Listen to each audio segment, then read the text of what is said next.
Good morning. I'm going to speak today about why I'm an American patriot.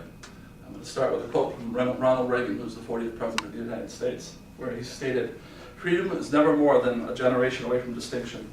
We didn't pass it to our children in the bloodstream. It must be fought for, protected, and handed for them to do the same."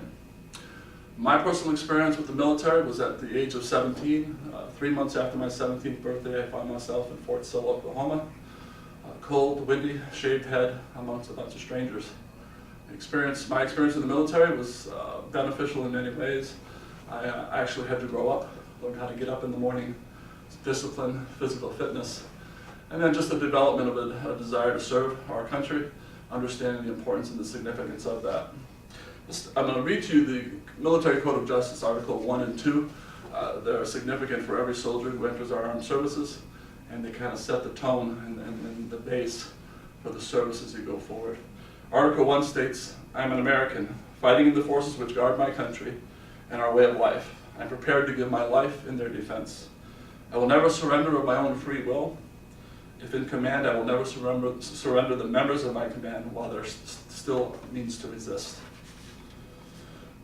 Beyond my 3 years in the military at Fort Sill, Oklahoma, active duty, I came home and spent 1 year with the National Guard in Milwaukee, Wisconsin. It was 6 months down at Fort Sam Houston, becoming a combat medic.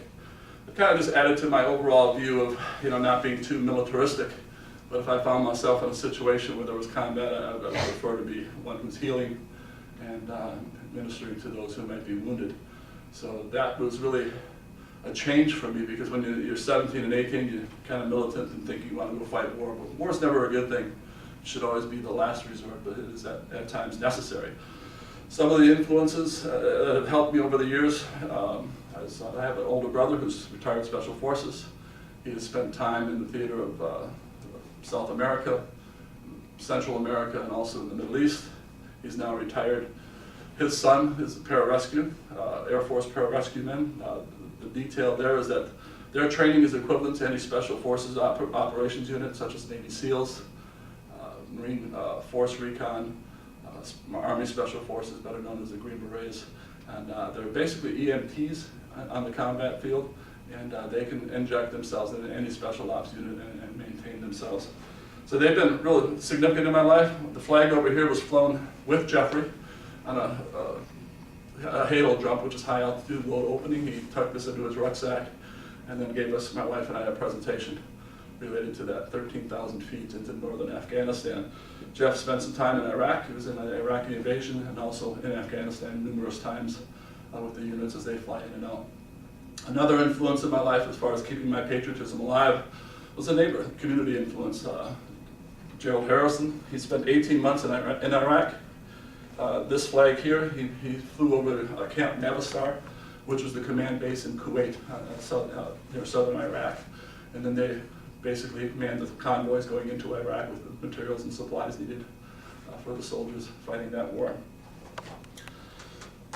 Having neighbors, family, and friends, and the personal experience have just highlighted for me the importance of our way of life and what we call freedom and liberty. And the fighting men and women of this country have kept that liberty alive.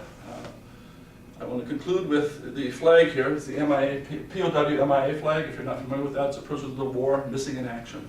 Okay, and I hang that to remind me of the significance of those who've served but who've not made it back home.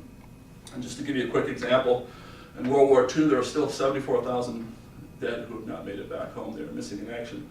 Korea had 8,000, and in Vietnam they have 1,800 still missing, just under 1,800. So this is my reminder, keeps me alive, keeps me thankful for those who have served before me. And whether or not we agree that the government has put us into the wars, or the wars that the government has brought us into, whether we say that they're right or wrong, I think we need to be mindful of those men and women who do serve. And that's what keeps me motivated, thoughtful, and my prayers go out to those families. And if you ever get a chance to meet a service member, I encourage you to thank them for their service. I'll leave you with another final quote from George Washington, our first president of the United States, wherein he said, "To be prepared for war is one of the most effective means of preserving peace." 10 minutes? 4 minutes and 53 seconds.